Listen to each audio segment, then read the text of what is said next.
Welcome back to this pharmacy India career guidance series. जैसा कि इस सीरीज के तहत हमने आपसे प्रॉमिस भी किया था कि we are coming with different scopes of pharma sector.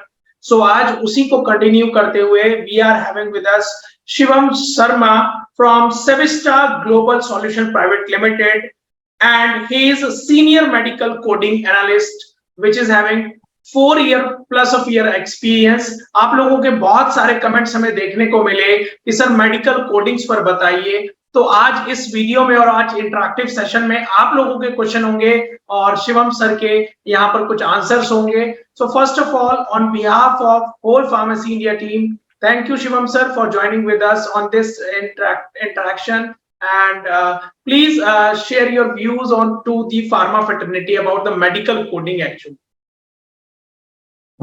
First of all, thank you, sir, thank you, Pharmacy India team.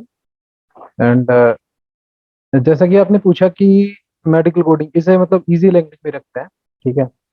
तो मेडिकल कोडिंग इज बेसिकली मतलब हम डायग्नोसिस का एक कोड बना देते हैं। अब हमने नहीं बनाया वो, और WHO ने ना हर एक डायग्नोसिस का एक प्रॉपर ICD कोड दे रखा है, ठीक है, डायग्नोसिस के अकॉर्डिंग। ऐसे ही एक अमेरिकन एक ऑर्गेनाइजेशन है AAPC, ठीक है, CMS, centre for Medicaid services.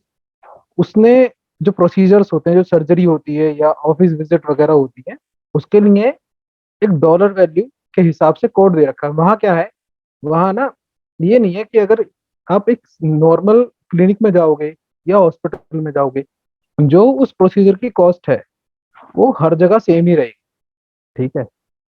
तो वो वहां पे इस वजह से कोड का वो कर रखा है कि आप कहीं भी जाओ ये अमाउंट इतना ही है, ठीक है। तो ये बेसिकली अब हमारा काम क्या है, हमारा काम होता है कि उस रिपोर्ट को हम पूरा का पूरा एनालाइज करें और उसमें क्या प्रोसीजर कोड हुआ है, ठीक है। सर्जरी है तो सर्जरी ओपन है, लेप्रोस्कोपिक है, ठीक है। तो उन चीजों को हम कोड करते हैं। और डायग्नोसिस क्या है, मतलब जो डॉक्टर फाइंड कर रहा है वो डायग्नोसिस क्या है, और जो इमेजिंग्स वगैरह हैं उसमें डायग्नोसिस क्या है, उसके बेसिस पे हम कोड करते हैं। ओके, सो शिवम सर, मेरा नेक्स्ट क्वेश्चन ये रहेगा, क्योंकि जैसे कि बी फार्मा स्टूडेंट्स आपको देख रहे हैं, फार्मा स्टूडेंट्स आपको देख रहे हैं, और मेनली पॉइंट क्या है कि सर मैं मेडिकल कोडिंग में जाना चाहता हूं, तो उसके लिए एलिजिबिलिटी क्या है? Is B pharma is more than enough और the candidate should have the M pharma must? मैं खुद एक बी फार्म हूँ, आपको भी पता है, मैं खुद एक बी फार्म हूँ। और इसके लिए ऐसा कोई मतलब ऐसी एलिजिबिलिटी नहीं है कि हाँ भाई बी फार्म या एम फार्म कोई भी जा सकता है, मतलब। पर हाँ, लाइफ साइंस ग्रेजुएट होना चाहिए, ठीक है। बी फार्म मिनिमम होना चाहिए, डिप्लोमा नहीं जा सकता, साफ साफ ये बात है, डिप्लोमा नहीं जा सकता क्योंकि ग्रेजुएशन मस्ट है। और उसके लिए ये हमारा बी फार्म तो नॉर्मल होना चाहिए। बाकी अगर आप एम फार्म करते हैं या मतलब कोई हायर डिग्रीज वगैरह करके आते हैं तो कोई दिक्कत नहीं है आपको, मतलब उससे बेटर ही रहेगा, मतलब।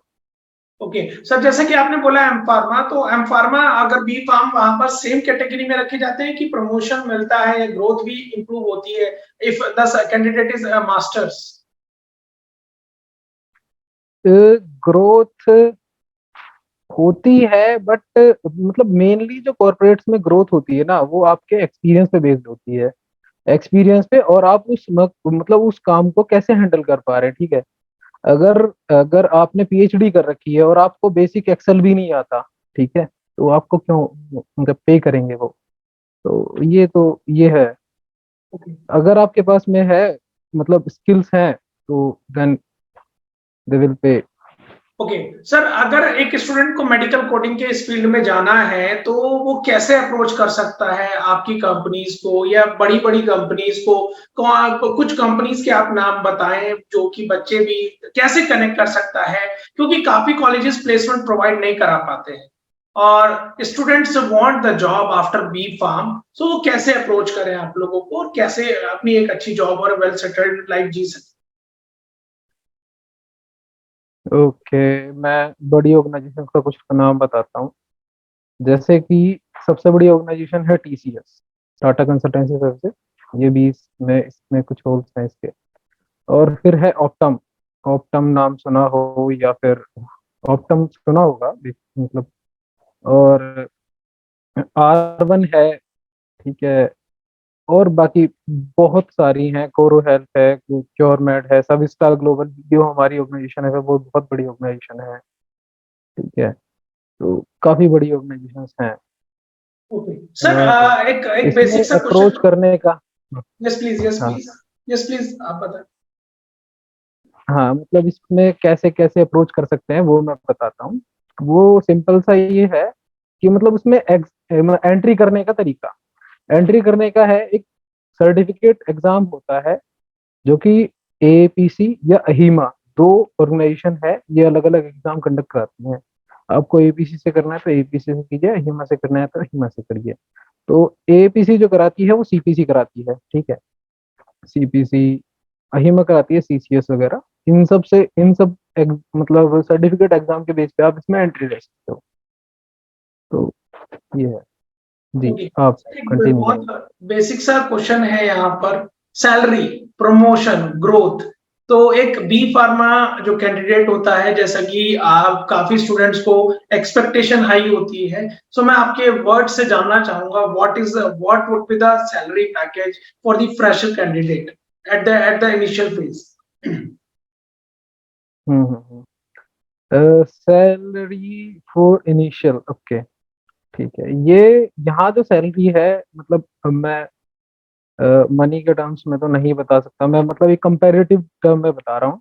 यस। यहाँ जो सैलरी है आपको डबल क्या 4 टाइम्स भी मिल सकती है, जो कि आप एक प्रोडक्शन में आपको मिलेगी उस सबसे, ठीक है। मतलब एक नॉमिनल सा मैं लेके चलूँ तो 25 तो मिल ही जाएगी, मतलब एक फ्रेशर को ओके। तो सर 25 वाकई जो जो पढ़ाई करते हैं हम लोग बी फार्मा में, वो कहीं मेडिकल कोडिंग में बेनिफिट देती है? हाँ बिल्कुल।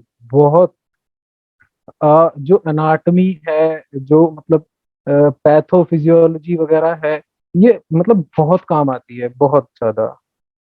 और ओके। ये सब मतलब इसमें ना, आप जैसे मैंने बोला ना, लाइफ साइंस ग्रेजुएट भी आ सकते हैं, बट उनको इतना नॉलेज नहीं होती जितना एक फार्मा कैंडिडेट को, या फिर जैसे बीपीटी भी आते हैं, ठीक है, डॉक्टर्स वगैरह भी आते हैं, बीबीएस वगैरह भी आते हैं इसमें। तो उनको, जो नॉर्मल बीएससी वगैरह आते हैं, उनको इतना नॉलेज नहीं होता एनाटॉमी का। तो इसमें मतलब हम आगे रहते हैं, ये भी फार्मेसी वाले। सर इसमें एक, अगर एक बी फार्मा स्टूडेंट हमें देख रहा है सर, तो is there any certification during B pharma कि बच्चा जो सेमेस्टर में स्टडी, जो छुट्टियां होती हैं उसको यूटिलाइज कर सके, और अगर उसको मेडिकल कोडिंग में ही जाना है तो वो मेडिकल कोडिंग के इंटरव्यू के टाइम पर बहुत हेल्प मिल सके उन सर्टिफिकेशन से। तो अगर सर्टिफिकेशन है तो वो कौन से हैं, वो कैसे पा सकता है बच्चा, कैसे कर सकता है?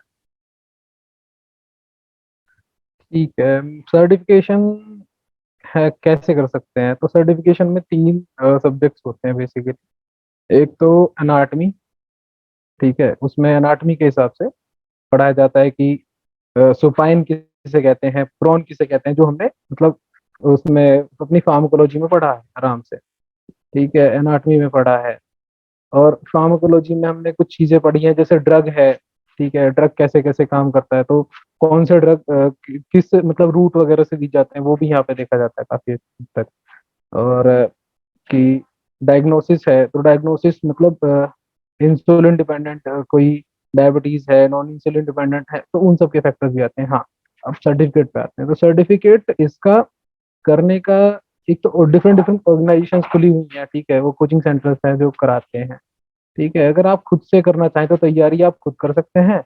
बाकी आपको एएपीसी की मतलब साइट से अपने आप को रजिस्टर कराना होगा एग्जाम के लिए।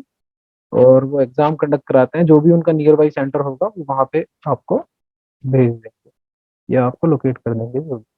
सर मेरा लास्ट में जाते जाते एक क्वेश्चन आपके लिए ये रहेगा कि आप एक बी फार्मा कैंडिडेट को कैसे अपने व्यूज में बताना चाहेंगे that medical coding is very beneficial, और एक जो बी फार्मा कैंडिडेट के माइंड में रहता है कि बी फार्मा के बाद जॉब नहीं है, एक बहुत बड़ा ये हर कॉलेज में रहता है कि सर बी फार्मा के बाद तो कुछ स्कोप ही नहीं है, तो आप उसको अपने वर्ड्स में कैसे एक्सप्लेन करेंगे? आप इतनी अच्छी पोस्ट पर हैं अभी, और शायद मैं बताना चाहूंगा यहाँ पर that he is my batchmate also and it is a very good to have interaction about this. So मैं आपके वर्ड्स में जानना चाहूंगा कि आप फार्मा सेक्टर को लेकर कैसे बच्चों में अपने व्यूज रख पाएंगे सर, रखेंगे।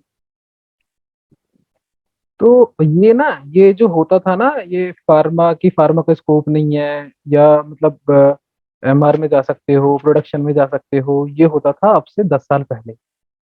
अब इतने स्कोप्स हैं, आप कहीं भी जा सकते हैं जहां आपको दिखता हो, ठीक है। अभी ट्रेंडी टॉपिक है एआई, आर्टिफिशियल इंटेलिजेंस, बहुत स्कोप है, ठीक है। और दूसरी बात, अब आते हैं अपना मेडिकल कोडिंग पे, ज्यादा दूर नहीं जाते। तो मेडिकल कोडिंग में बहुत अपॉर्चुनिटी है, अभी भी है, और आज भी मेरे साथ में बहुत सारे लोग हैं, मेरे ही जो बैच के हैं, ठीक है। आप भी जानते हैं सर उनको। तो वो लोग भी मतलब मेडिकल कोडिंग में बहुत अच्छा कर रहे हैं, ठीक है। और जॉब्स ना हर फील्ड में है, विजिलेंस वगैरह में है ना, आर्टिफिशियल मशीन लर्निंग, एआई, बहुत जॉब्स हैं, बहुत। अब वो चीज नहीं है कि हाँ बस मार्केटिंग ही है। तो अब तो बहुत वाइट कॉलर ओके। जॉब्स कम नहीं है। ओके और अगर हम्म सर, नहीं एक मैं यहाँ पर आपसे जानना चाहूंगा कि during your B pharma studies आप कैसे स्टूडेंट थे, क्योंकि हर एक बच्चे का एक क्वेश्चन रहता है, सर मैं तो एवरेज स्टूडेंट हूँ, क्या मैं कॉर्पोरेट लाइफ में या कॉर्पोरेट वर्ल्ड में सरवाइव कर पाऊंगा। तो आप अपने आप को कैसे देखते थे बी फार्मा जब आप कर रहे थे sir, average student, more than average या टॉपर, किस कैटेगरी में आप अपने आप को देखते थे और क्या क्या हर्डल्स आपको आई इस जॉब को पाने में? मैं सच बताऊं तो मैं एवरेज ही था, मैं कोई एक्स्ट्राऑर्डिनरी तो था नहीं, ठीक है। क्योंकि और फिर ना मेरे को एक्स्ट्राऑर्डिनरी बनने का सवाल हुआ जीपैट की तैयारी के टाइम पे। उससे पहले तो मैं एवरेज ही था। और उस टाइम पे मेरे एग्जाम में नंबर वगैरह भी तो सब ठीक है, क्योंकि ना मेरी ना मेरे को ग्रास्पिंग नहीं आती, मेरे को प्रैक्टिकल, मतलब थ्योरेटिकल नहीं चाहिए, मेरे को प्रैक्टिकल चाहिए, कुछ भी अगर करना है तो ये है। मैं एवरेज ही बच्चा था, और ऐसा कुछ नहीं है। एवरेज बच्चे काफी अच्छा कर रहे हैं, और मैं एवरेज तो छोड़ो यार, बिलो एवरेज जिनको कहते थे ना, वो लोग इसमें बहुत अच्छा कर रहे हैं यार, और इसमें नहीं, हर फील्ड में। ओके। अब सर मैंने ये क्वेश्चन इसलिए पूछा कि काफी स्टूडेंट्स का माइंड में रहता है कि सर मैं तो एवरेज स्टूडेंट हूँ, तो मैं यहाँ पर बताना चाहूंगा दैट द स्किल्स मैटर्स। आप अगर सही टाइम पर सही चीजें सीख रहे हैं, if I am talking about the Excel, जैसा कि सर ने बताया, पावर पॉइंट, एक्सेल, वर्ड आपको आता है, आपको अपने आप को प्रेजेंट करना आता है, so it would be very very beneficial for you. और लास्ट में मैं जाते जाते सर यही कहना चाहूंगा, thank you for sharing your views on this medical coding topic, because it's a very very mainly demanded topic. मैं जैसा कि कमेंट सेक्शन में भी देख रहा था कि सर मेडिकल कोडिंग पर बताइए। सो मैं समझता हूं कि शिवम सर ने आपके सारे डाउट्स क्लियर किए होंगे मेडिकल कोडिंग के रिगार्ड में। अगर कोई भी डाउट होगा तो आप कमेंट सेक्शन में जरूर पूछिएगा। लास्ट में sir, thank you so much for joining with us, and thank it's you a sir, very thank very you. great pleasure to have an interaction with you regarding this topic. Thank you sir, अच्छा Thank you, लगा आपसे बात करके इतने time बाद। thank you, thank you, thank you so much. ठीक है, bye.